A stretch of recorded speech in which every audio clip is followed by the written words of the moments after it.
It is the grand opening of Beatstro, the first hip-hop themed restaurant in the Bronx. Here to tell us more is one of the owners. A retro modern feel.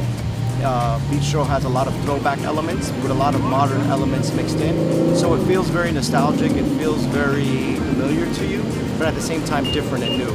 Beatstro's menu is a fusion of Afro-Caribbean cuisine. The owners wanted to stay true to the culture when hip-hop got its inception in the Bronx. They took elements from the North and South Bronx, from Puerto Rico, the Dominican Republic, and combined it all together. In the snack menu with the Josefina, which is kind of our take on a little bit of Jamaica meets Dominican Republic meets Puerto Rico.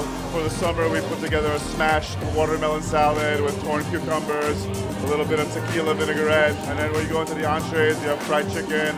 You also have our rotisserie there where we roast pineapples and cabbage and chicken. The interior design of the restaurant showcased the elements of hip-hop, culture, and music. They wanted to take people back in time to get a feel of what a graffiti artist's room would look like.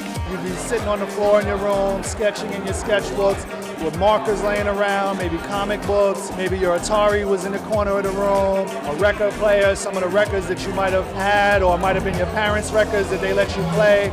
And that was the vibe that we were going for. If you are planning to come with your family, the chef and part owner recommend the fried chicken with mac and cheese. And for drinks, try the Red Top or the Method Manhattan. Reporting for BronxNet, I'm Yesenia Ramos.